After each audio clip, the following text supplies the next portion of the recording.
उत्तर प्रदेश विधानसभा उपचुनाव की तैयारी चल रही है। दरअसल उपचुनाव 2023 में घोसी सीट में भी विधानसभा का चुनाव होने वाला है। ऐसे में घोसी में क्या जातीय समीकरण है और सपा किसे उम्मीदवार बनाएगी, ये बड़ा सवाल सियासी गलियारों में उठ रहा है। दरअसल अखिलेश यादव के पीडीए की कड़ी परीक्षा होनी है घोसी की सीट के उपचुनाव में।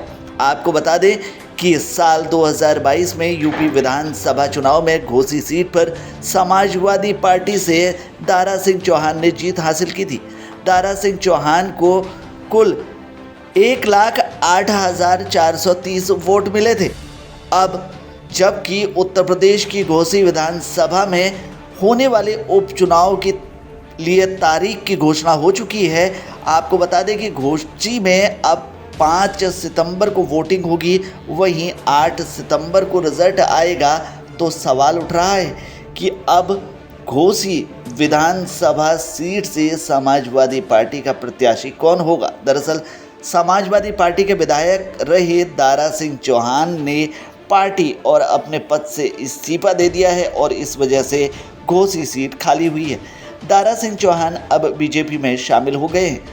साल 2022 में यूपी विधानसभा चुनाव में घोसी सीट पर सपा ने दारा सिंह चौहान के जरिए जीत हासिल की थी। दारा सिंह चौहान को कुल 1,08,430 वोट मिले थे। वहीं बीजेपी के विजय राजभर ने 86,214 मत प्राप्त किए थे। इसके अलावा तीसरे नंबर पर बीएसपी के वसीम इकबाल रहे थे।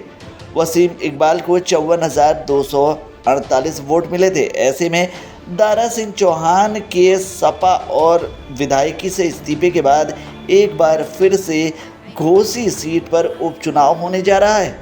उपचुनाव की तारीख आने के साथ ही उम्मीदवारों को लेकर चर्चा भी शुरू हो गई है।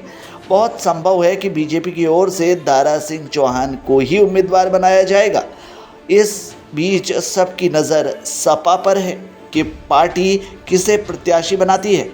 2017 में विधानसभा चुनाव और 2019 में उपचुनाव में सपा ने सुधाकर सिंह को उम्मीदवार बनाया था। वहीं 2022 के चुनाव से पहले दारा सिंह चौहान ने बीजेपी से इस्तीफा देकर सपा का दामन थाम लिया था। इसके बाद सपा ने उन्हें घोसी सीट पर उम्मीदवार बनाया था और उन्होंने जीत हासिल की थी। फिलहाल समाजवादी पार्टी के सामने इस सीट को बचाने की चुनौती है। एक बार फिर से अखिलेश यादव के पीडीए यानी पिछड़ा, दलित और अल्पसंख्यक नारे की परीक्षा होनी है। हाल के दिनों में अखिलेश यादव ने ये नारा या मुद्दा पीडीए के रूप में उछाला था। दरअसल अखिलेश यादव जातीय जनगणना के मुद्दे से पीडीए को जोड़ते हुए पिछड़ों को लामबंद करने की अपनी मुहिम तेज कर रहे हैं। वहीं बीजेपी फिर से इस सीट पर जीत हासिल करना चाहेगी। 2017 में विधानसभा चुनाव में फागू चौहान ने बीजेपी की ओर से इस सीट पर जीत हासिल की थी।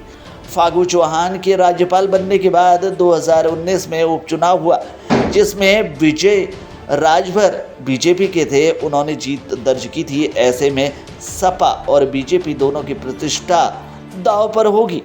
अखिलेश यादव के पीडीए की परीक्षा इसलिए भी होगी क्योंकि 4,20,000 मतदाताओं वाली घोसी सीट पर मुस्लिम वोटर करीब 85,000 है, दलित 70,000, यादव 56,000, राजभर 52,000 और चौहान वोटर करीब 46,000 है। इस जातीय समीकरण की वजह से सपा जीत की उम्मीद तो कर रही है, लेकिन दारा सिंह चौहान की पूर्वांचल में पिछड़ी जातियों में आने वाले लोनिया चौहान बिरादरी में अच्छी पकड़ है। अब वो बीजेपी से मैदान में उतर सकते हैं। वहीं सुहेलदेव भारतीय समाज पार्टी प्रमुख ओम प्रकाश राजभर भी अब एनडीए के हिस्सा बन गए हैं। ऐसे में घोसी सीट पर लड़ाई काफ़ी दिलचस्प होगी। फिलहाल के लिए इस खबर में इतना ही। बाकी खबरों के लिए बने रहिए हमारे साथ, देखते रहिए हमारे चैनल को, क्योंकि यहाँ मिलेंगी आपको तमाम बड़ी खबरें।